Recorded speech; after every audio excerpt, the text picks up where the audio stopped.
What's good? Welcome back to another episode of Levitation, the Sunday series. And listen, we back with a good one. We back with an amazing one. We back with an exceptional one. Let's get into it. I hope it bless you. Today's message is for everybody, but it was given specifically for a certain group of people. These group of people once had faith, and over time it decreased until it was non-existent. And I think majority of us on this walk in the faith have experienced this to a certain degree. But before we actually get into it, we first have to look at this long passage of scripture. It's pretty lengthy, so bear with me, please. This is John chapter 5, starting at verse 2. It says, "Inside the city, near the sheep gate, was the pool of Bethesda, with 5 covered porches. Crowds of sick people, blind, lame, or paralyzed, lay on these porches. One of the men laying there had been sick for 38 years. When Jesus saw him and knew he had been ill for a long time, he asked him, 'Would you like to get well?' 'I can't, sir,' the sick man said, 'for I have no one to put me in the pool when the water bubbles up. Someone else get there ahead of me.' Jesus told him, 'Stand up, pick up your mat and walk.' Instantly the man was healed. He rolled up his sleeping mat and began walking. But this miracle happened on the Sabbath, so the Jewish leaders object. They said to the man who was cured, 'You can't work on Sabbath. The law doesn't allow you to carry that sleeping mat.' But he replied, 'The man who healed me told me pick up my mat and walk. Who said such a thing as that?'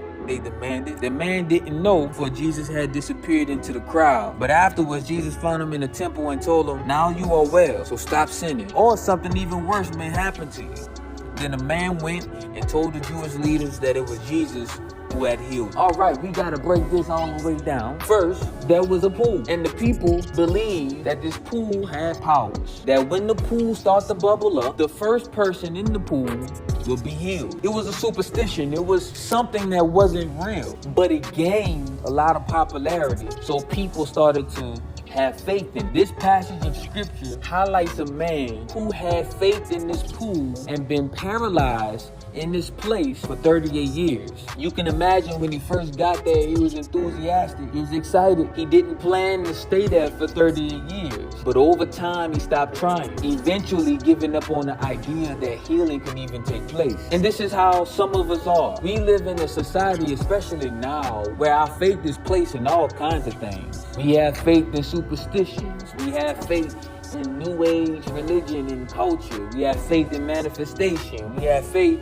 in the government. We have faith in our doctors. We have faith in our police, some of us. We even have faith in a wrongly painted picture of who God is. Some of us get introduced to a version of God that is not described in this Bible. And we start to have faith in the promises that God never promised. But your pastor gave you a warped version of who God and who Christ was. And we have faith in this stuff. That our relationships get healed. That our finances get healed. Our mental stability get healed. Even our physical ailments and our physical bodies get healed. And at first we're excited. We have the faith that it's going to work. But as time passed, we realize it's not happening. And that we've been in the same position for years. And that we're nowhere close to the healing we thought we were going to receive. Then we begin to lose faith that healing is even possible. In the scripture, it says Jesus saw him and went to him and asked him, "Do you want to be healed?" And his response wasn't yes, but it was, "I can't," because he has lost faith so much that his automatic outlook on healing is that it can't be done. Not realizing that the source of healing was talking to him, was standing right in front of him. And that's an image of how we are sometimes. We've gotten in a place to where we've given up,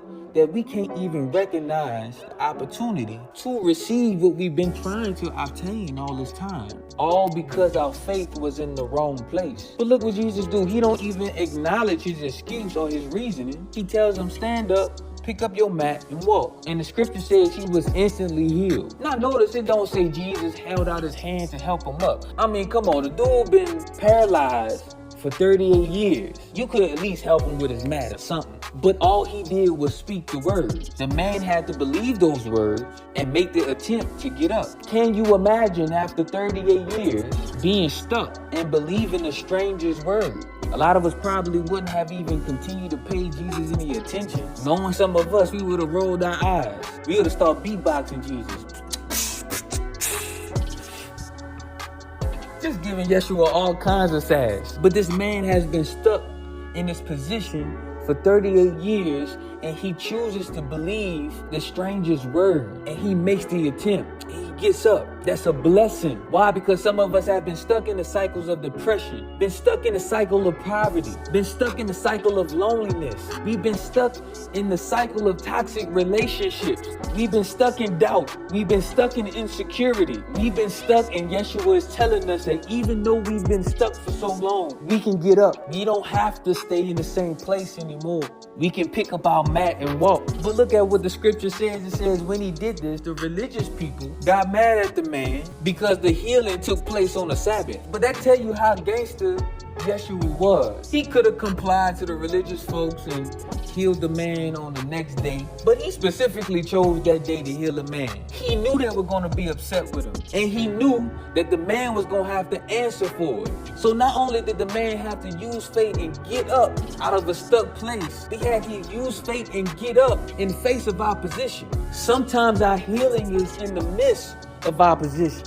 And a lot of times we let the presence of opposition detour us from walking in faith. But sometimes the opposition could be created to see how bad do you really want it. How much faith do you really have? Do you have enough faith to get up in front of the people who are going to talk bad about you because you got up? You could become unstuck and instantly access all that God has for us in the face of opposition. All we have to do is exercise faith. But there's a stipulation here. In the following verses, it says Jesus met him in the temple later and told him something. See, Yeshua knows our human nature, and he knows he'll get us unstuck. But our human nature can get us right back stuck in the same position, or even worse position. Have you ever seen a video of a sheep stuck in like a cannon or a groove or whatever, and the man is pulling the sheep out, and he finally gets the sheep free, and the sheep runs and runs and runs and hops right back in the groove? That's what we do. Yeshua knows that that is our human nature. And so what Jesus do is he finds him in the temple and tells him, hey, listen, you are healed now. So there's a change. He wanted the man to know that there was a change that happened to you. So when you change, your behavior changes. You're expected to walk in that change and not go back to your old ways. If you do, you'll end up in a worse situation. And I think what we do sometimes is when we read that verse, we almost kind of take it as a threat, as if God or Jesus is going to cause something worse to happen to you. But what we fail to realize is that he don't have to cause anything to happen to us. The consequences in the sin. So it's not a threat. It's a warning of if you don't change, you're going to get stuck again. God has gotten us out of situations that some of us thought we could never get unstuck from. And some of us, after being healed, go right back to the same thing. God is warning us not to do that, because when you're healed and when you change, your behavior needs to change with it. So what God is ultimately saying is that I know your faith has been placed in the wrong thing, and because of that, you haven't been seeing the results that you've been hoping for. The only thing that matters is, do you want to be healed? Do you want to be unstuck? And if so, get up, pick up your mat, and walk, and don't go back. This is Levitation, where we're reaching our highest potential. Stay blessed.